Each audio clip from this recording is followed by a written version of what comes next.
And with that in mind, you might be asking, well, why do you have the title on the board, If I Were the Devil? And some of you recognize this title. As we get into the beginning of the sermon, you'll immediately recognize where this title comes from. But I gave this sermon about 4 years ago, a little over 4 years ago, and I feel like it's more pertinent now than ever. And I made some revisions to it, some additions to it, and I hope that it'll be beneficial to us as we examine this very important topic. But to help prepare our minds, I want to read a transcript of what someone wrote regarding the mindset of if they were the devil, in their viewpoint of how they viewed things through the devil's perspective regarding the world and what he does in the world. So I want to read this to help kind of guide our thoughts this morning. If I were the devil, if I were the prince of darkness, I'd want to engulf the whole world in darkness, and I'd have a third of its real estate and 4/5 of its population. But I wouldn't be happy until I had seized the ripest apple on the tree, thee. So I'd set about, however necessary, to take over the United States. I'd subvert the churches first. I'd begin with a campaign of whispers. With the wisdom of a serpent, I would whisper to you as I whispered to Eve, do as you please. To the young, I would whisper that the Bible is a myth. I would convince them that man created God instead of the other way around. I would confide that what's bad is good and what's good is square. And the old I would teach to pray after me, Our Father, which art in Washington. And then I'd get organized. I'd educate authors on how to make lurid literature exciting so that anything else would appear dull and uninteresting. I'd threaten TV with dirtier movies and vice versa. I'd peddle narcotics to whom I could. I'd sell alcohol to ladies and gentlemen of distinction. I'd tranquilize the rest with pills. If I were the devil, I'd soon have families that war with themselves, churches at war with themselves, and nations at war with themselves, until each in its turn was consumed. And with promises of higher ratings, I'd have mesmerizing media fanning the flames. If I were the devil, I would encourage schools to refine young intellects, but neglect to discipline emotions. Just let those run wild. Until before you knew it, you'd have to have drug-sniffing dogs and metal detectors at every schoolhouse door. Within a decade, I'd have prisons overflowing. I'd have judges promoting pornography. Soon I could evict God from the courthouse, then from the schoolhouse, and then from the houses of Congress. And in his own churches, I would substitute psychology for religion and deify science. I would lure priests and pastors into misusing boys and girls and church money. If I were the devil, I'd take from those who have and give to those who wanted until I had killed the incentive of the ambitious. And what do you bet I could get whole states to promote gambling as the way to get rich? I would caution against extremes in hard work and patriotism and moral conduct. I would convince the young that marriage is old-fashioned, that swinging is more fun, that what you see on TV is the way to be. And thus I could undress you in public, and I could lure you into bed with diseases for which there is no cure. In other words, if I were the devil, I'd just keep right on doing what he's doing. Now, as we read through that and we think about the perspective of the individual who wrote it, we would think that that's an individual who has a good handle on society these days. They have a good handle on what the devil is doing in society, what he's doing to our community, what he's doing to our churches. This individual really has their finger on the pulse of the situation. But what's most impressive about this is that it came from Paul Harvey, a broadcast that he did back in 1965, 57 years ago, that these words were written and spoken over the radio. And so I think that as we reflect on the words that he uses, it almost serves as a prophecy for what's going on today. You could say that, so to speak. When we think about all of the issues that he addresses in what we just read, and when we think about all of the things that we're facing as a society, he hits the nail right on the head. And things have only progressed, and he was able to be so accurate with that because he knew the devil at that time, and he knew all of the devil's tactics. He knew that human nature was human nature and it would never change, and that the devil's tactics that he's used for millennia would be proven true all the way to his present day, and sadly are proven true in our modern times.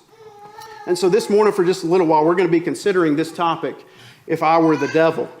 But before we kind of dive into that, I want to give a little bit of background about the devil. You know, it's not a topic that I think we spend a whole lot of time talking about or studying about. You know, we don't spend a lot of our time in Bible study thinking about the devil, his mindset, what are his motives. And so I think hopefully this will be beneficial as we introduce our thoughts this morning. We're first introduced to the devil, of course, in the book of Genesis. Genesis chapter 3. But of course, that's not the devil's origins. The devil has his origins in heaven, and we read actually in the last book of the Bible, in Revelations, about some of these early things we can learn about the devil. Revelations chapter 12, verses 7 through 9 says, "And war broke out in heaven. Michael and his angels fought with the dragon, and the dragon and his angels fought, but they did not prevail, nor was a place found for them in heaven any longer. So the great dragon was cast out, that serpent of old called the devil and Satan, who deceives the whole world. He was cast to earth, and his angels were cast out with him." And so this is kind of our first view of things that transpire with the devil. There's a lot of things that we don't know that lead up to this that Scripture doesn't make evident to us. But what we can kind of draw away is that the devil was once an angel who was able to muster up a few of the other angels to be in opposition to God, to his authority. And he fought against God's forces, who we see there were led by Michael the archangel. And the devil and his angels suffered an utter defeat. And their punishment was that they would be cast down to earth. They would be banished to earth. They would never be able to enter into heaven again. It says in heaven there was no longer a place for them. And so here we can see kind of those early stages of the devil as far as we're concerned here on earth. But then we see that he resurfaces in Genesis chapter 3. There in verse 1, "Now the serpent was more cunning than any beast of the field which the Lord God had made. And he said to the woman, 'Has God indeed said, you shall not eat of every tree of the garden?'"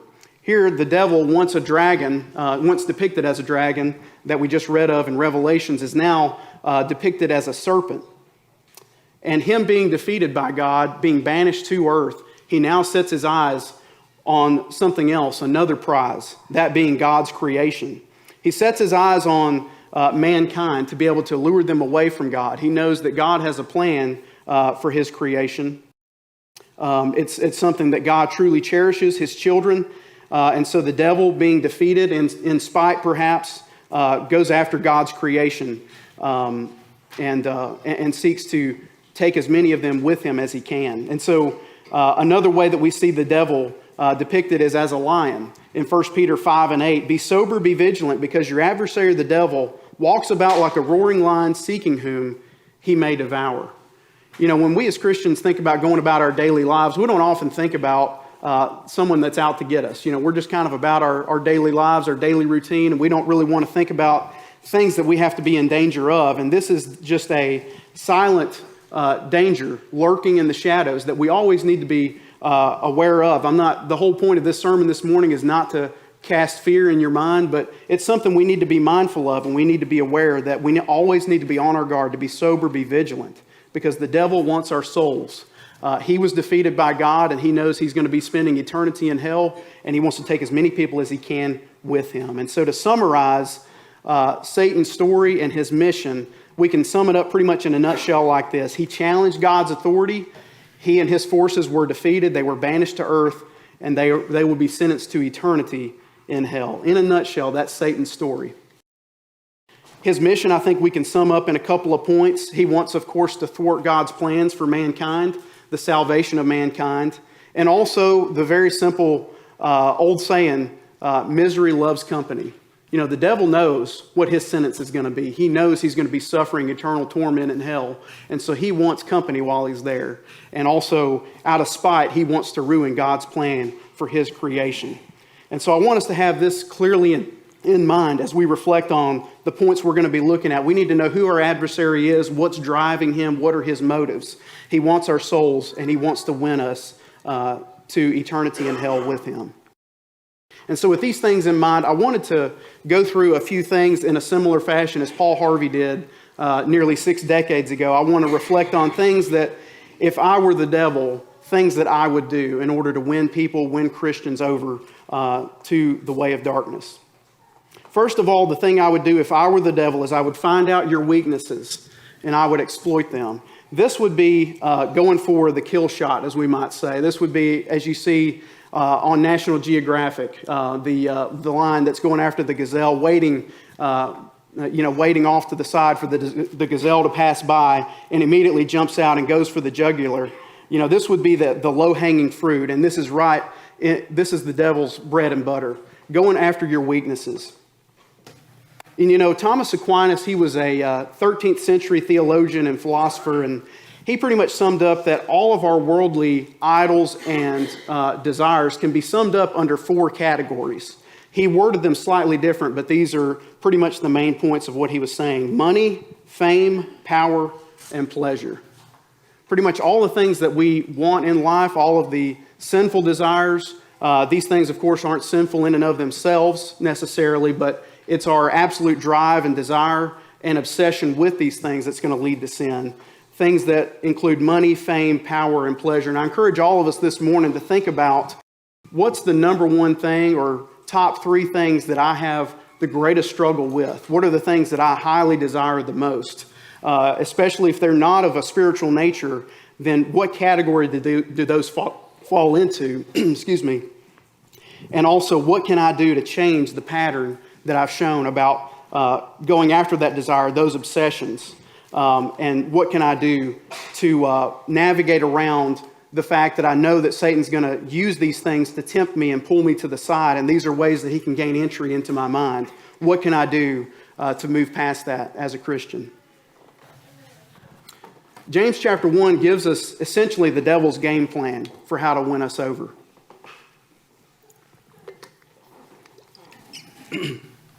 This is a familiar passage to us, but James chapter 1 verses 14 and 15, it says, "But each one is tempted when he is drawn away by his own desires and enticed.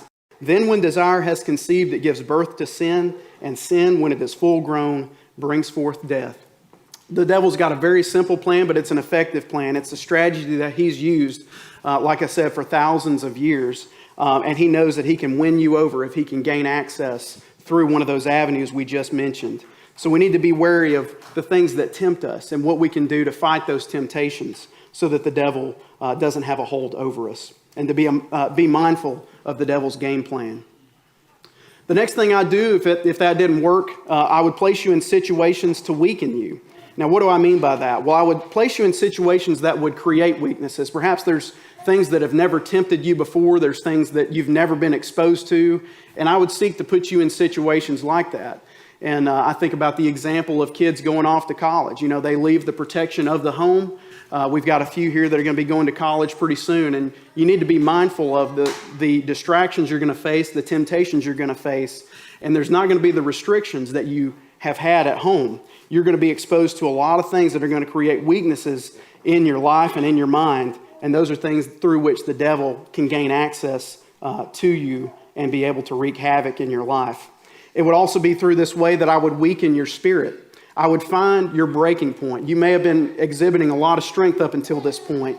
And it doesn't have to include just kids going off to college. That was just one example. But think about other things that we may feel strong in. But if we're placed in the right situation, and if the devil tempts us in the right way, and just like going fishing, if he can put that lure right in front of us and present it in such a way that we take the bait, he will find that breaking point if we allow him. He'll also use peer pressure.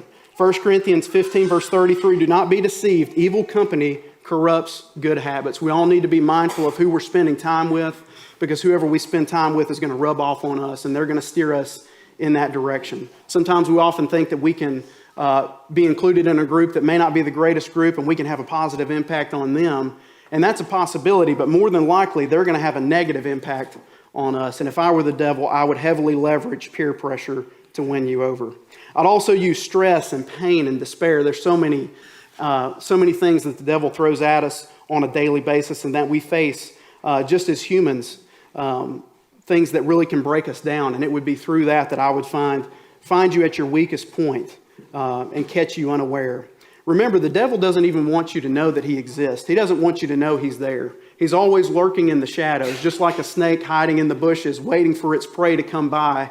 That's how the devil operates. He doesn't even want me preaching this sermon this morning.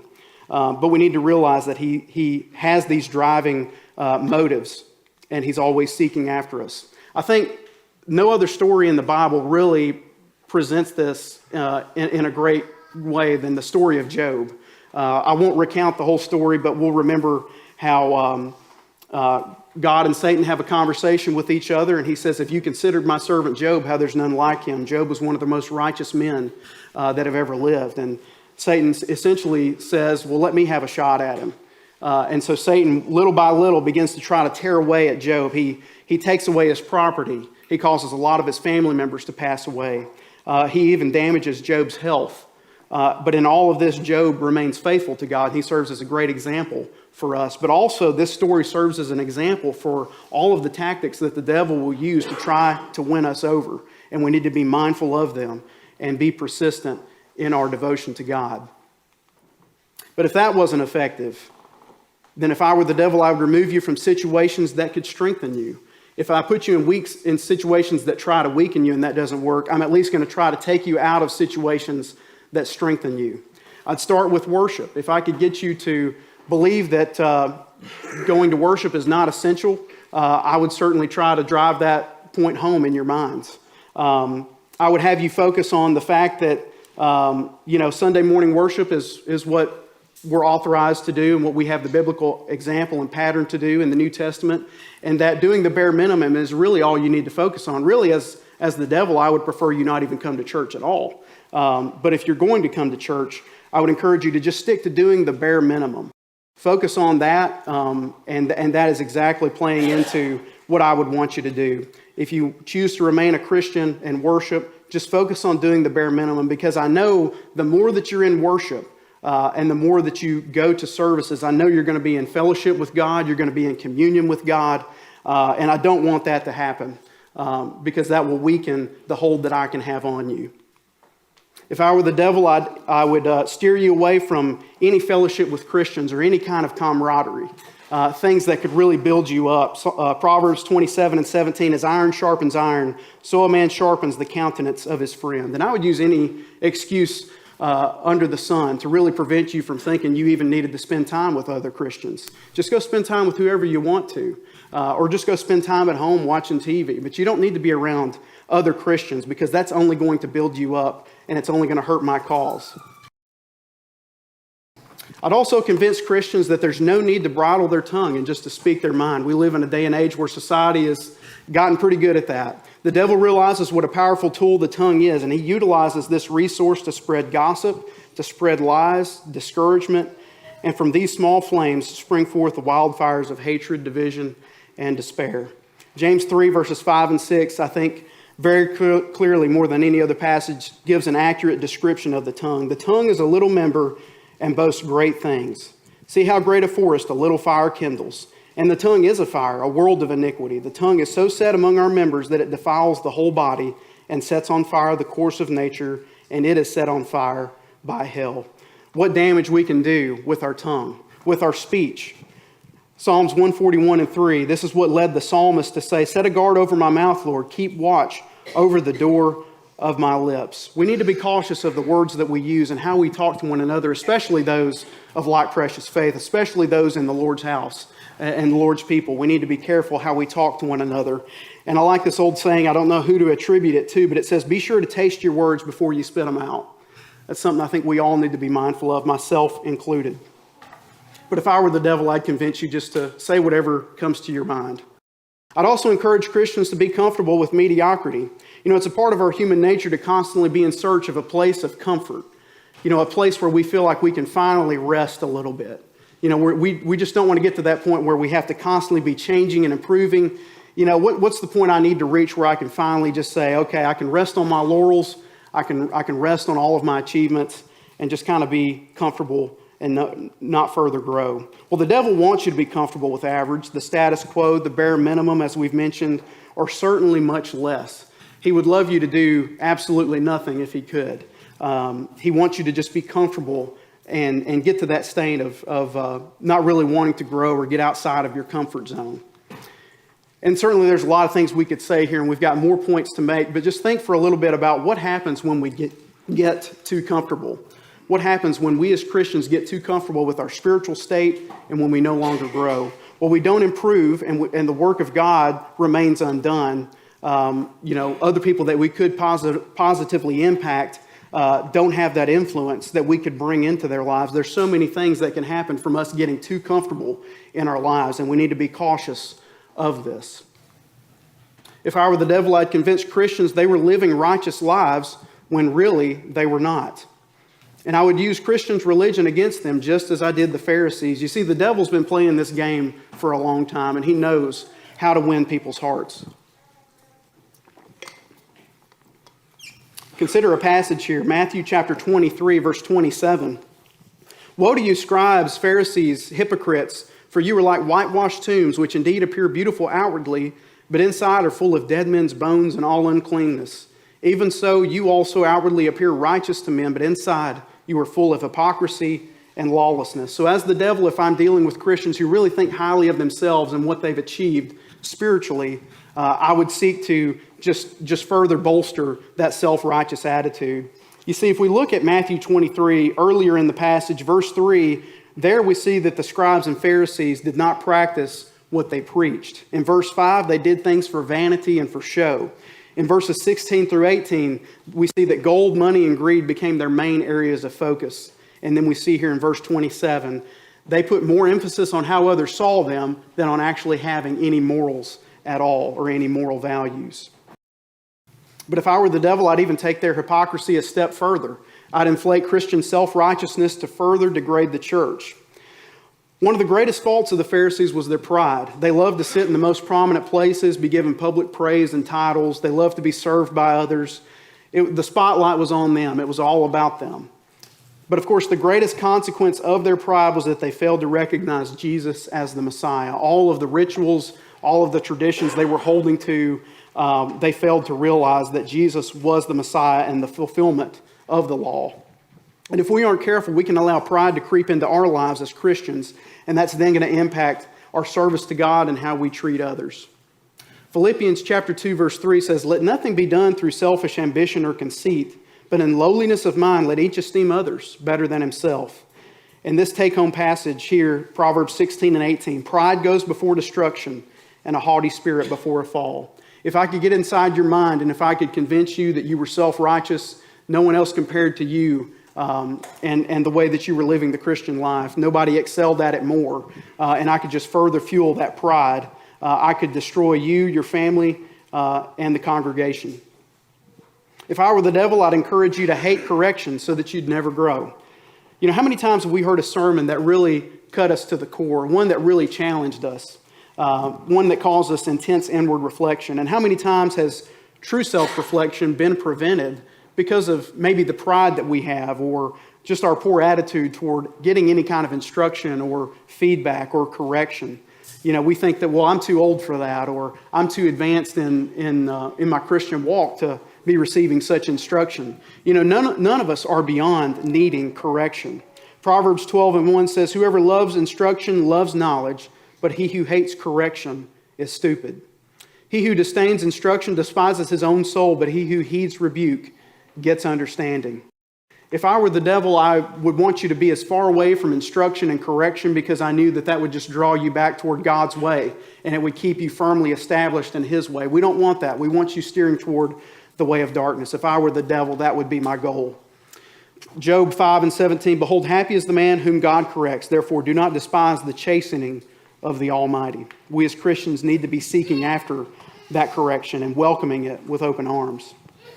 Ecclesiastes 7 and 5, "It's better to hear the rebuke of the wise than for a man to hear the song of fools." In Proverbs 22 and 15, "Foolishness is bound up in the heart of a child. The rod of correction will drive it far from him." Well, as the devil, I would also, if all of those tactics failed, I'd use my strongest tool. And to do this, I'll illustrate it with a story. It was advertised that the devil was going to put his tools up for sale. On the date of the sale, the tools were placed for public inspection. Each tool was being marked with its sale price, and they were a treacherous lot of implements: hatred, envy, jealousy, lying, pride, and so on. But laid apart from the rest was a harmless-looking tool. It was well-worn and priced very high. "What is the name of this tool, and why do you have it priced so high?" asked one of the shoppers. The devil replied, "That is discouragement, and it is higher in price because it is the most useful tool that I have. I can pry open and get inside a man's heart with that when I cannot get near him with any of my other tools. And once I get inside, I can make him do what I choose. It's badly worn because I use it on almost everyone, since very few people know that it belongs to me. You know, brothers and sisters, as we reflect on discouragement and this topic and how the devil leverages that every day, every chance he can, it's no wonder that this story was created to show just how powerful of a tool it is, because we know in our own lives just how easy it is to fall victim to discouragement. There's so many things in life that can bring us down, and the devil's going to leverage everything he can to accomplish that. But in Joshua 1:9, we see some encouraging words. Be strong and of good courage. Do not be afraid, nor be dismayed, for the Lord your God is with you wherever you go. And in the Joshua 10:25, then Joshua said to them, do not be afraid, nor be dismayed. Be strong and of good courage, for thus the Lord will do to all your enemies against whom you fight. We need to have courage that we're on God's side. As long as we're doing His will and remaining obedient to Him, we have no need to worry about whatever things the devil is going to throw our way. And we have no need to be discouraged, because God is with us. Well then, after I was done with you, I'd then go after your children. You know, after all, they're a little bit easier to ensnare. A lot of times parents are unaware of what their children are doing and what they're involved in and what other things they're getting exposed to. After all, as the devil, I could brainwash them through school, through social media, through entertainment. You know, there's so many avenues through which the devil can gain access to your children, and we all need to be very cautious of that.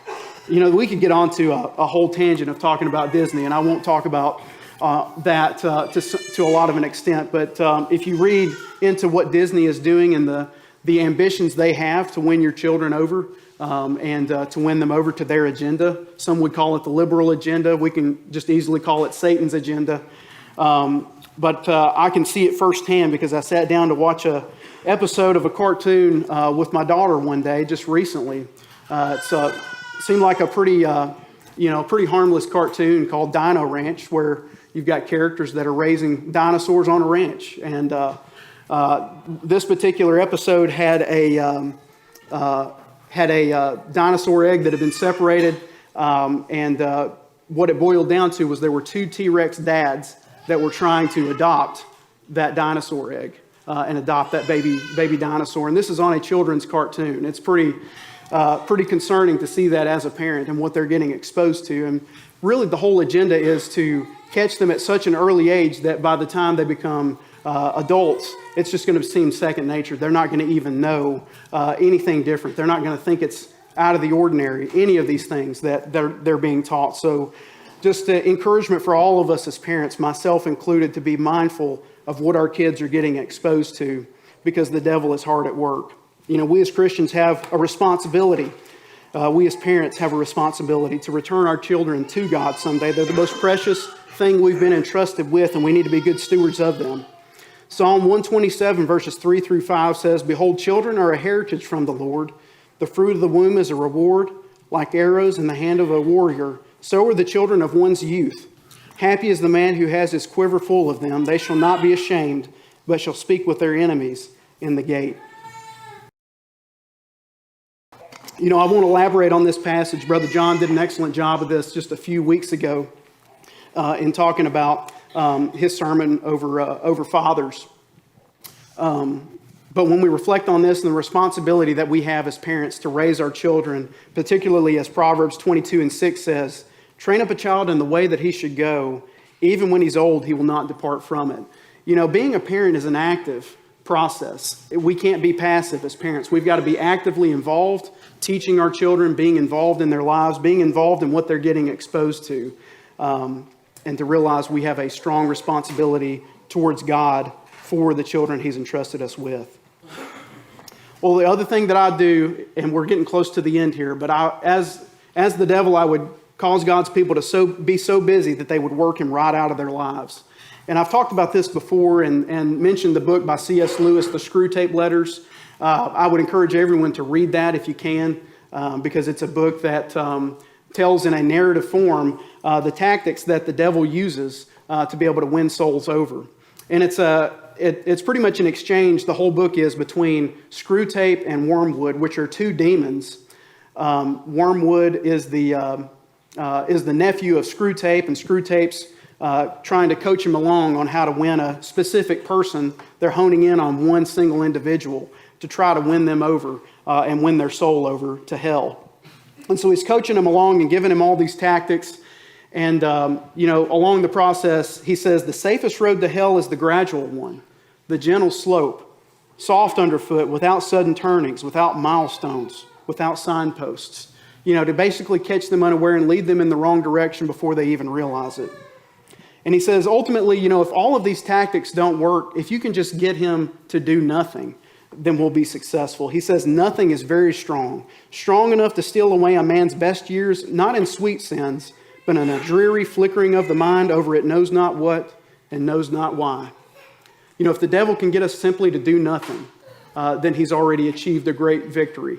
We're one less person in the fight on God's side, and it's very easily, if we're doing nothing, for him to eventually win us over through that soft and gentle approach of leading us away toward destruction. I think the point is obvious, but you don't have to be involved in these most obvious sins for the devil to win your soul. Sometimes all you have to do in order for him to win you over and to be useful to him is to do nothing at all. Well, there's many other things that we could say, and I want to conclude by reading just a few things, and I'll make these very quick. But things that I would do if I were the devil: I'd let Christians have Sunday because I knew I'd have control of them the rest of the week. I'd convince Christians they could partake in secret sin or any sin of their choosing and maintain the mindset that they could just seek forgiveness later. I'd encourage them to believe that gossip was okay and even justified. I'd encourage Christians to stay biblically illiterate by any means necessary. I'd promote the mindset that there's always someone else to blame for your misfortunes. I'd have you thinking about everything else except this sermon right now. If I were the devil, I'd create so many problems in society and then pull you and your children into the chaos. I'd make sure that they got educated on subjects in school that should have been taught at home instead. I'd create chaos in the minds of individuals and families in the church. Chaos is an environment that I could accomplish a lot of damage in. I'd remind you constantly of the brevity of life, and therefore you should live the life the way you want to. After all, it's your life. You should be able to choose how you live it, your goals, your ambitions, your desires. It's all about you, and you don't have to answer to anyone. If I were the devil, I'd just keep using the same tactics that have proven effective for him for generations and millennia, all the way back to the Garden of Eden and man's first sin there. As we draw this lesson to a close and as we reflect upon it, I want you to do some serious reflection in your own life. If there's sin there, now's the opportunity to make it right. The devil wants to keep you in your seat for this upcoming invitation song. He wants you to stand in your place. He doesn't want you to take a step forward. If you've got something that you're involved in and you need to let go of, something you've been involved in for years, or something you've been fooling yourself about, thinking that it doesn't have a hold on you, or no one knows about it. God knows, of course. And of course, the devil knows as well. And he knows it's been an effective strategy to keep you in your sin for this long. And so as we reflect on this invitation song, please consider these things and realize that, as we've looked at this morning, the devil is real. Eternal torment with him is real. It's going to last forever. That torment will never end. And now's the time to save your soul. The decision is yours. The time is now. Thanks for watching this video. I know what you're thinking. I don't want to miss another video from this channel. In order to avoid that, click on the red button down there, subscribe, and then click the bell icon. Not only will that alert you each time a new video is uploaded to the channel, it will also help spread the channel to other people's awareness. So, go ahead, do it. Like right now, click on it.